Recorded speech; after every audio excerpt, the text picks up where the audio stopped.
اب ہم اگلے حصے کو لیتے ہیں۔ ایک شخص اچھی طرح وضو کرے، پھر نماز کی نیت سے مسجد کی طرف آئے، یعنی نماز کے سوا کوئی چیز اسے مسجد میں نہ لائے۔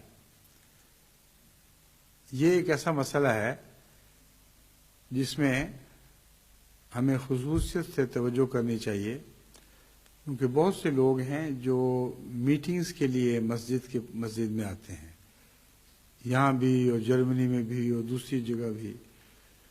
ان کا سارا سفر خواہ نیک کام کی خاطر ہو، جماعتی میٹنگ کے لیے ہو، یا عام کام کی خاطر ہو، کسی مشاعرے یا شادی کے لیے آنا ہو، تو پھر جو وہ نماز باجماعت پڑھتے ہیں تو حضرت صلی اللہ علیہ وآلہ وسلم ان کی نماز باجماعت کو اصل نماز باجماعت قرار نہیں دے رہے۔ انہوں نے آنا ہی تھا، روٹی کھانی تھی اور واپس چلے جانا تھا، ساتھ اتفاق سے نماز باجماعت بھی ہو رہی تھی۔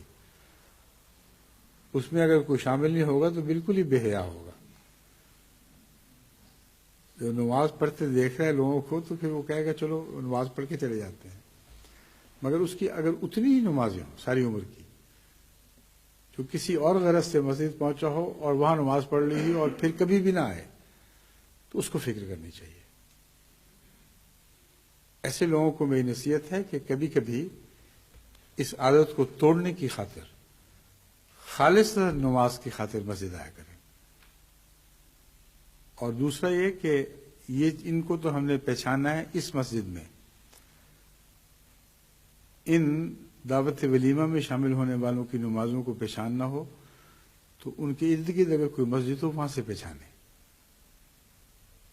اگر 2 قدم پہ مسجد ہو اور وہاں نہ جائیں اور ولیمہ کھانے کے لیے 20 میل آ جائیں اور پھر باجماعت نماز پڑھ کے نمازی سمجھ کے اپنے آپ کو ذرا سر اٹھا کر چلیں تو یہ بہت بڑی بیوقوفی ہے۔ حضرت صلی اللہ علیہ وسلم کی ذہانت کی لطافت دیکھیں، کوئی پردہ باقی نہیں چھوڑا، ہر مشکل مضمون سے پردہ اٹھا کے ہمیں اپنے چہرے دکھا دیے۔ پھر نماز کی نیت سے مسجد کی طرف آئے، یعنی نماز کے سوا کوئی چیز اسے مسجد نہ لائے، نہ شادی، نہ بیاہ، نہ کوئی اور مقصد، نہ دینی میٹنگ، نماز ہی کی خاطر سے آئے۔ تو ایسا شخص کوئی قدم نہیں اٹھاتا مگر اس کی وجہ سے اس کا درجہ بلند ہوتا ہے۔ یہ وہ شخص ہے جس کا مسجد کی طرف آنا ہر قدم جو اس کے مسجد کے قریب کرتا ہے اس کے درجے بڑھاتا چلا جاتا ہے،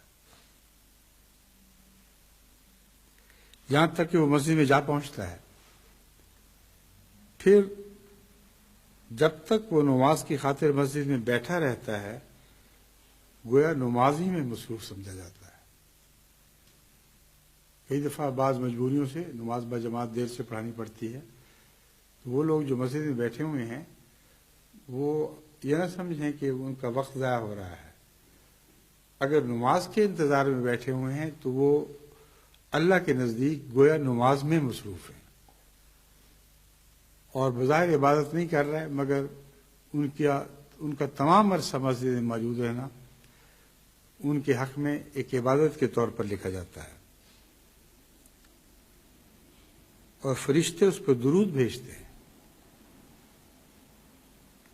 اور کہتے ہیں اے اللہ اس پر رحم کر، اے اللہ اس کو بخش دے، اس کی توبہ قبول کر۔ یہ دعائیں اس وقت تک ہوتی رہتی ہیں جب تک وہ آگے ترجمہ غلط کیا ہوا ہے۔ اور یہ مضمون میں آپ کے سامنے کھول کے رکھنا چاہتا ہوں کہ یحدث کے الفاظ کا ترجمہ صرف وضو توڑنا کر دیا گیا،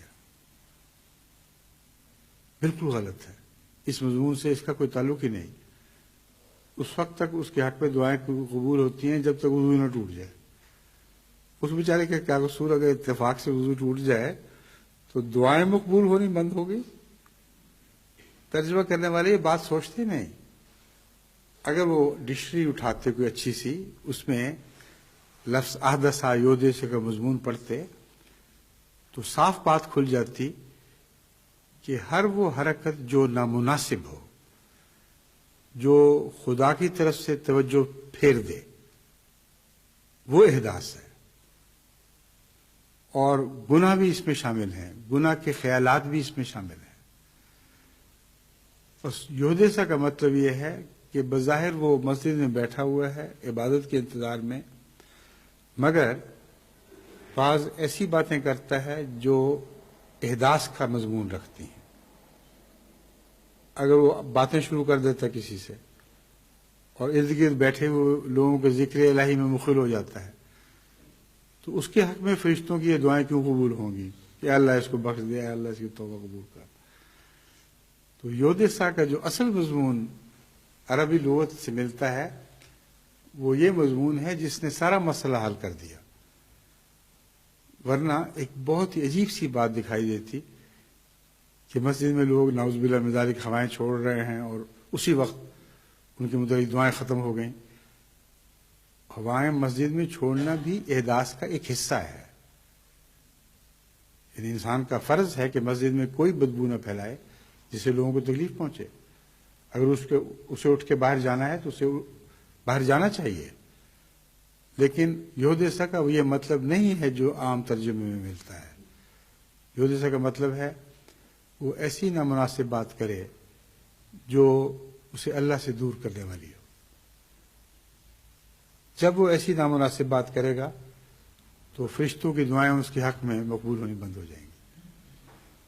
بس مسجد میں آنے والوں کے لیے کسی مضمون پر میں اب اس خطبے کو ختم کرتا ہوں کہ اپنے مسجد میں آنے کا حساب کیا کریں اور کوشش کریں کہ آپ کا مسجد میں آنا آپ کے لیے ہمیشہ درجات کی بلندی کا موجب بنا رہے.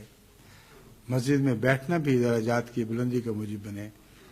مسجد میں بیٹھ کر ایسی باتیں نہ کیا کریں کہ بظاہر نماز کا انتظار ہو رہا ہے لیکن ایک دوسرے سے ہنسی مذاق کی باتیں ہو رہی ہیں یا اپنے مشاغل کی باتیں ہو رہی ہیں.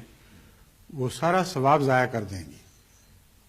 بس جو اعلیٰ درجے کے مضامین حضرت اقدس محمد مصطفیٰ صلی اللہ علیہ وسلم نے بیان فرمائے ہیں ان پر غور کر کے ان پر عمل کرنے کی کوشش کریں.